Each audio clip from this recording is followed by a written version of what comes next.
Malam ini, kami akan mengungkapkan secara belak-belakan pelanggaran-pelanggaran intim yang melemahkan fondasi pernikahan suci. Di bawah pengawasan ilahi, kami akan mengungkap bagaimana sikap seperti itu tidak hanya bertentangan dengan ajaran surgawi, namun juga mengancam kemurnian ikatan perkawinan. Tujuan kami adalah untuk mengungkap, dengan otoritas kata suci, bayangan yang menyelinap melalui tempat-tempat iman. Kami tidak hanya berbicara tentang kesalahan-kesalahan sepele, kami mengacu pada pelanggaran yang dapat menghancurkan rumah tangga, merobek ikatan emosional dan menyesatkan orang dalam jalan menuju keselamatan. Tetaplah bersama kami, dan di akhir pameran ini, ketidakpastian Anda akan hilang. Pada awal mula umat manusia, sebagaimana diriwayatkan dalam kitab Keluaran pasal 20 ayat 14, Sang Pencipta melalui 10 perintah yang dipercayakan kepada Musa di Gunung Sinai memerintahkan, jangan berzinah. Perintah ini, yang disisipkan bersama dengan larangan seperti pembunuhan dan pencurian, menyoroti keseriusan perintah ini. Perselingkuhan lebih dari sekadar melanggar perjanjian duniawi. Hal ini merusak kepercayaan yang penting bagi ikatan paling intim antara umat manusia. Ketika yang kekal membentuk pria dan wanita, Dia merindukan sebuah kemitraan yang mencerminkan kasih dan kesetiaannya kepada kita, sebuah hubungan yang didasarkan pada pemberian timbal balik dalam tubuh, pikiran, dan jiwa. Namun rayuan mengintai, selalu mengintai hingga membuat kita bingung. Dalam konteks ini, Yesus, dalam Matius, pasal 5, ayat 27-28, mendesak kita untuk melampaui keharfiahan tulisan-tulisan kuno. Kamu telah mendengar firman, jangan berzina. Akan tetapi, aku berkata kepadamu, barang siapa memperhatikan orang lain dengan nafsu birahi, ia sudah berzinah di dalam hatinya. Guru mengangkat perzinahan dari pelanggaran fisik menjadi kondisi spiritual, dengan memberikan instruksi kepada kita bahwa kesetiaan sejati lebih dari sekadar tidak melakukan tindakan duniawi. Kesetiaan terletak pada kemurnian perasaan dan pikiran kita. Yesus, dalam kebijaksanaannya, mengajarkan kita bahwa kesetiaan dan perselingkuhan tumbuh dari benih yang sama. Ketika kita memandang dengan pandangan iri, kita melanggar, meskipun secara halus, perjanjian ilahi yang telah kita bersumpah untuk menghormatinya. Kita membiarkan keinginan sesaat mengalihkan kita dari jalan yang ditetapkan tidak hanya dengan pasangan kita, tetapi juga dengan Tuhan. Cara pandang ini mengajak kita untuk introspeksi terhadap arah hati kita. Apakah kita, bagaimanapun juga, sedang mengolah sebuah taman tempat tumbuhnya cinta, rasa hormat, dan kesetiaan? Memasuki poin kedua, meski rumit dan terkadang dianggap tabu, topik kesucian adalah pilar kehidupan spiritual kita dan persekutuan kita dengan Tuhan. Percabulan, atau amoralitas seksual, adalah topik yang dibahas secara serius dalam Alkitab, sehingga mendorong kita untuk merenungkan cara kita mengekspresikan seksualitas kita dan dampaknya terhadap ikatan kita dengan Sang Pencipta.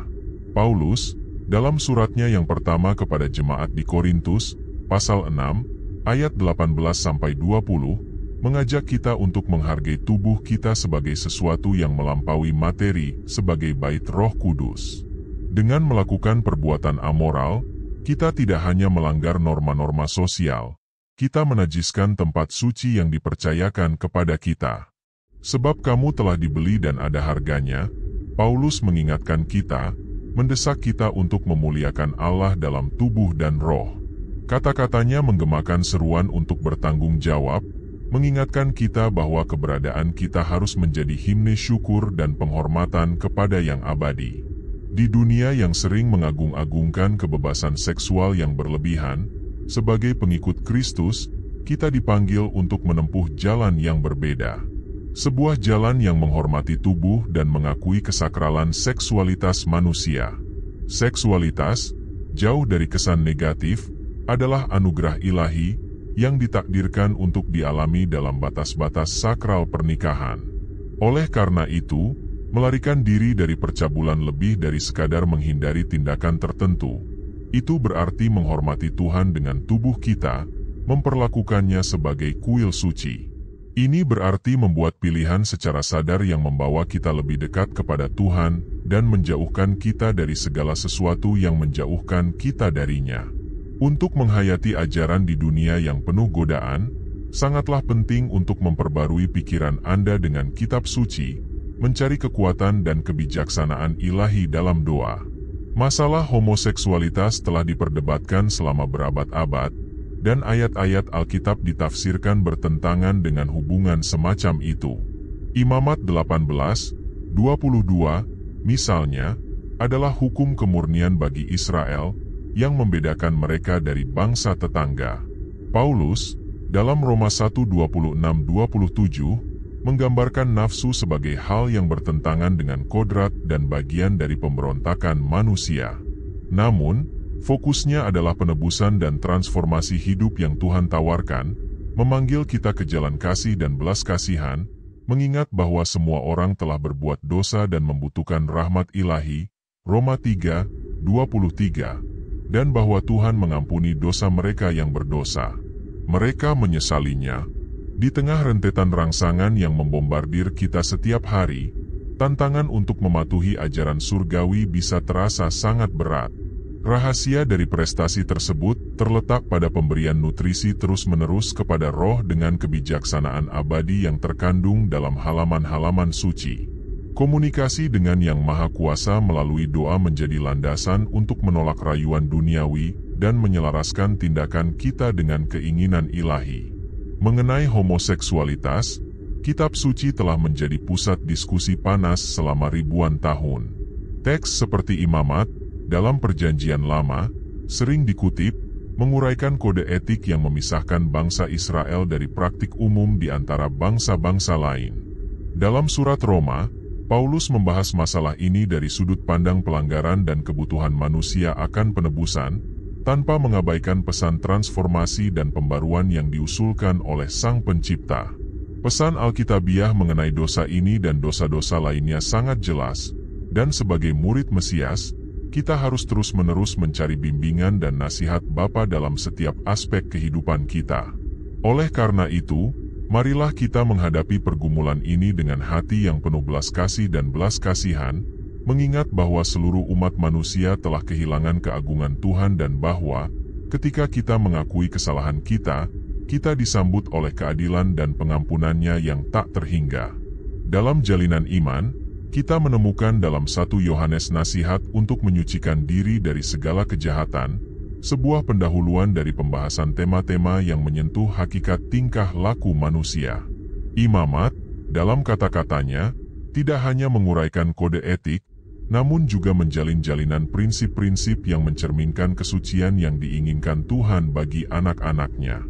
Inti dari tulisan suci ini, dari pasal 18, ayat 6 hingga 18, sebuah suara bergema sepanjang zaman, yang diartikulasikan oleh Musa, menggemakan ketetapan ilahi tentang kesucian dan kehormatan dalam interaksi yang paling intim.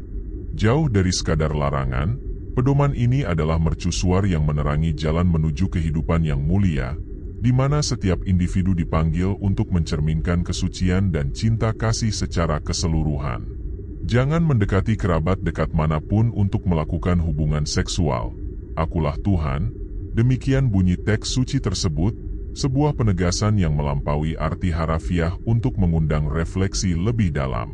Kekudusan yang diusung bukanlah sebuah isolasi asketis, namun sebuah perjalanan keaslian dan integritas, di mana setiap tindakan dan pilihan merupakan cerminan komitmen terhadap harga diri dan penghargaan terhadap orang lain. Lalu, mengapa batasan-batasan ini diberlakukan, terutama dalam ranah privat seperti seksualitas? Jawabannya terletak pada perlindungan yang diberikan oleh perintah-perintah tersebut. Sang Pencipta, yang sadar akan perubahan-perubahan yang terjadi pada manusia, berupaya melindungi kita dari jalinan kesakitan dan kekecewaan yang dapat muncul akibat pelanggaran terhadap aturan-aturan ini. Pembatasan tersebut bukanlah sekedar keinginan belaka, melainkan wujud hikmah ilahi yang mengakui seksualitas sebagai ekspresi sakral, layak untuk dijalani dalam konteks saling menghormati dan bermartabat. Imamat 18 tidak hanya melarang, tapi juga memperjelas, merinci hubungan yang dianggap tidak pantas, dari ibu ke saudara ipar, menetapkan standar kesucian yang menjaga keutuhan keluarga dan hubungan seksual. Ini adalah orientasi yang membentuk komunitas, memperkuat ikatan rasa hormat dan kepedulian di antara anggotanya.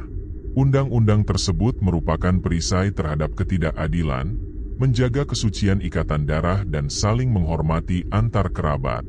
Bahkan jauh dari masa itu, landasan dari peraturan-peraturan ini masih tetap relevan, dengan keras menolak praktik-praktik seperti insest, yang dianggap keji di hadapan Sang Pencipta. Mari kita beralih ke dilema masa kini, namun dilema yang dibahas secara mendalam dalam kitab suci, isu nafsu yang dikomersialkan. Baik di halaman Perjanjian Lama maupun Perjanjian Baru, kita melihat teguran yang jelas terhadap perdagangan duniawi tersebut. Dalam Amsal pasal 5, kita didesak untuk menyadari risiko yang ada dalam perdagangan ini dan pelanggaran kesetiaan dalam perkawinan.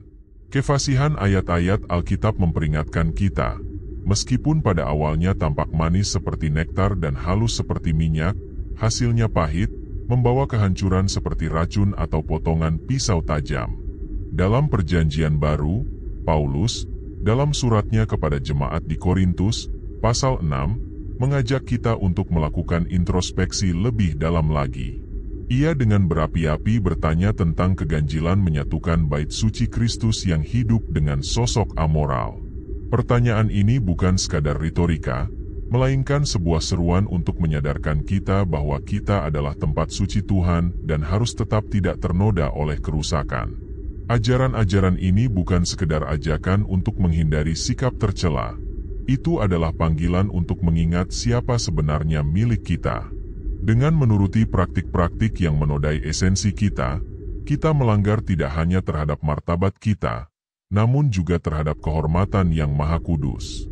Masyarakat kita seringkali meremehkan seksualitas, menjauh dari ajaran surgawi yang seharusnya menjadi pedoman perilaku kita. Pesan kitab suci dengan tegas mengutuk tindakan yang tidak senonoh, tidak hanya karena tindakan itu sendiri, namun juga karena dampak rohani, emosional dan fisik yang diakibatkannya.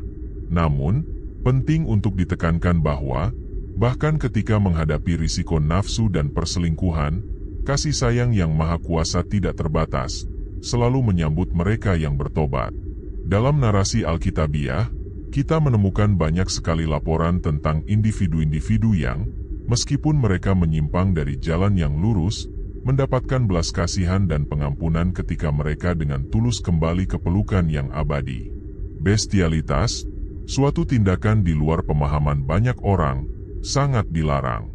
Tindakan-tindakan ini dipandang sebagai penghinaan terhadap tatanan yang sudah mapan, tidak hanya menodai mereka yang terlibat tetapi juga landasan di bawah kaki mereka.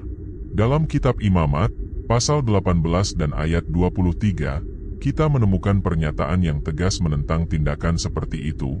Jangan berbaring dengan binatang apapun dan menajiskan dirimu dengannya. Dan seorang perempuan tidak boleh mendahului seekor binatang untuk bergabung dengannya. Itu adalah suatu penyimpangan. Instruksi ini, meski terkesan jauh di zaman kita, mencerminkan keinginan masyarakat untuk menjaga keutuhan dan kemurniannya. Penyebutan secara khusus mengenai penyimpangan-penyimpangan ini menjadi peringatan akan adanya godaan-godaan yang dapat mengalihkan umat manusia dari jalan kebenaran. Tujuan utama pelarangan ini bukanlah untuk menghukum, namun juga untuk melindungi kolektif, menjaga martabat manusia, dan menghormati ciptaan. Ini merupakan ajakan untuk merenungkan konsekuensi pilihan kita terhadap masyarakat secara keseluruhan. Oleh karena itu, bimbingan Alkitabiah ini, yang berakar pada tradisi masyarakat kuno, mengajarkan kita tentang pentingnya mengevaluasi tindakan kita dari sudut pandang yang lebih luas. Hal ini mendesak kita untuk mempertimbangkan tidak hanya apa yang halal, tapi apa yang bermanfaat dan terhormat. Dalam pasal ke-7 kitab Ibrani, di ayat ke-4, kita menemukan hikmah abadi yang menjelaskan hakikat pernikahan di mata Tuhan. Hendaknya perkawinan dihormati oleh semua orang, dan ranjang tidak tercemar. Tetapi siapa yang menyerahkan dirinya kepada percabulan dan pezina, Allah akan menghakiminya.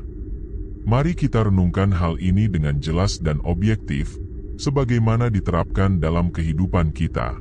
Pernikahan, sayangku, digambarkan dalam kitab suci sebagai persekutuan ilahi, persatuan yang diberkati oleh Yang Maha Kuasa. Bukan semata-mata kesepakatan antara dua jiwa, melainkan sebuah sumpah di hadapan Sang Pencipta untuk berbagi kehidupan, di saat suka dan duka, dengan selalu menjaga rasa saling menghormati. Ketika cinta sejati menyatukan dua jiwa, cinta itu melampaui kesetiaan fisik belaka. Itu menjadi benteng melawan bayangan apapun yang mungkin mengaburkan persatuan suci. Alkitab, dalam kebijaksanaannya, mengangkat pernikahan ke tingkat penghormatan, mengajarkan kita bahwa menjaga persatuan ini adalah tugas sehari-hari, sebuah pilihan sadar untuk menghormati janji cinta abadi. Kehormatan ini tidak terbatas pada dinding rumah saja. Itu memanifestasikan dirinya dalam setiap kata yang diucapkan tentang orang yang dicintai, dalam setiap tindakan untuk mempertahankan dan melindungi hubungan yang berharga ini. Ini adalah upaya bersama untuk berkembang secara berdampingan, mengatasi hambatan dan memperkuat ikatan. Kitab suci memperingatkan kita, Allah akan menghakimi dengan keras mereka yang menajiskan perkawinan, baik melalui pelacuran, perzinahan, atau tindakan apapun yang mencemarkan ikatan perkawinan. Hal ini mencerminkan betapa Tuhan sangat menghargai kesucian dan kesucian pernikahan. Mengingat hal ini, kita dipanggil untuk merenungkan, bagaimana kita bisa lebih menghormati pernikahan kita, bagaimana kita bisa menghilangkan noda apapun, memperkuat persatuan kita dan membuatnya bersinar. Tuhan ingin kita mengalami pernikahan yang begitu luhur, penuh cinta dan hormat, sehingga menjadi kesaksian akan kehadirannya, cahaya yang menyingkapkan kepada dunia arti cinta yang sebenarnya, menghormati perjanjian yang dibuat tidak hanya antara dua hati, tetapi juga dengan Tuhan sendiri. Dalam surat Paulus pasal 8, kita menemukan pesan yang jelas tentang nafsu dan kecemaran. Dalam Galatia, pasal 5, ayat 19-21, Paulus menyajikan kepada kita daftar perbuatan daging, termasuk nafsu sebagai perilaku yang menjauhkan kita dari kerajaan Allah.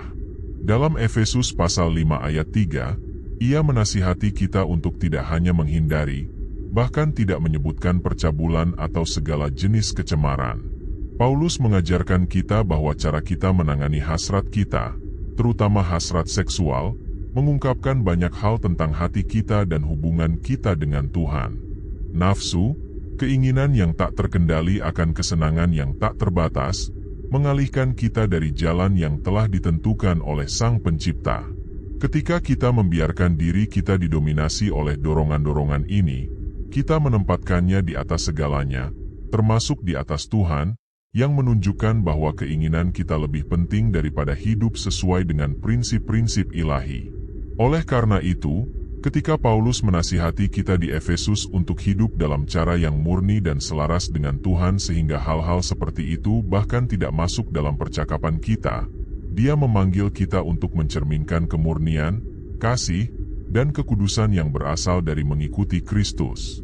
Jawabannya terletak pada kedekatan dengan Juru Selamat, pada perendaman dalam firman-Nya, pada persekutuan terus-menerus melalui doa dan pada bimbingan Roh Kudus. Inilah sumber kekuatan kita, yang memampukan kita untuk mencerminkan kasih Tuhan dalam setiap tindakan, dalam setiap pilihan.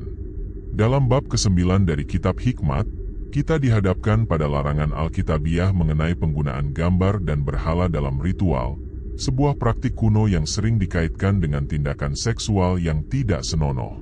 Dalam Imamat, pasal 17, ayat 7, kita menemukan perintah eksplisit yang melarang pengorbanan semacam itu.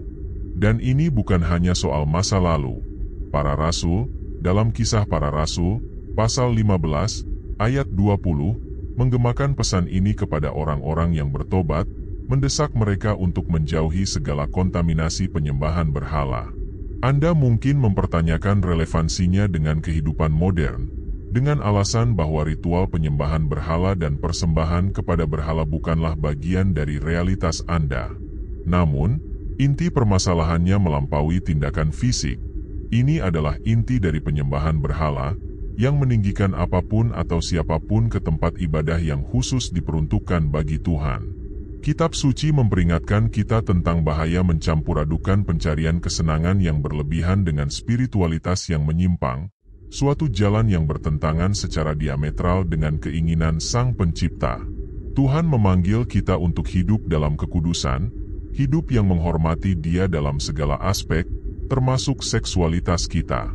Dia rindu ungkapan kasih kita yang intim selaras dengan prinsip-prinsipnya, terbatas pada ikatan suci pernikahan, dan agar ibadah kita dipersembahkan hanya kepadanya, bebas dari pengaruh penyembahan berhala, baik itu batu maupun logam.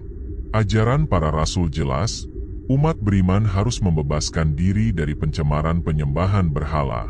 Seruan ini adalah sebuah undangan untuk melakukan transformasi mendalam, sebuah panggilan untuk meninggalkan kebiasaan-kebiasaan lama yang berakar pada budaya dan mengadopsi gaya hidup yang menempatkan Kristus sebagai pusatnya. Masyarakat modern seringkali merayu kita dengan penyembahan berhala materialisme, hedonisme, kesuksesan profesional, dan bahkan memutarbalikkan anugerah suci seksualitas, menjadikannya sekadar alat kepuasan. Kitab suci mengajak kita untuk introspeksi. Apa yang telah kita jadikan tempat dalam hidup kita yang seharusnya hanya ditempati oleh Sang Pencipta? Ini adalah sebuah undangan untuk penyucian menyeluruh, tidak terbatas pada praktik seksual, namun meluas ke segala bentuk penyembahan berhala. Ini adalah panggilan untuk memupuk keberadaan yang memuliakan Tuhan dalam segala aspeknya, mengakui Dia sebagai makhluk yang layak menerima pengabdian dan dedikasi penuh kita. Dalam konteks pernikahan, penting untuk diingat bahwa, terlepas dari tantangan atau kegagalan yang kita hadapi, belas kasihan ilahi adalah sumber yang tidak ada habisnya.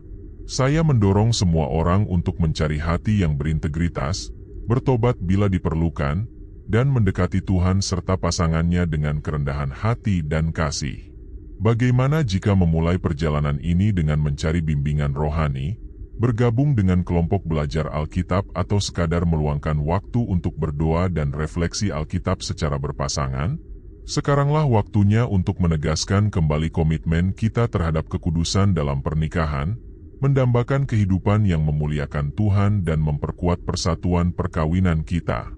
Jika Anda menyukai konten ini, saya akan meminta Anda untuk berlangganan saluran ini dan meninggalkan pendapat Anda terhadap topik kontroversial ini.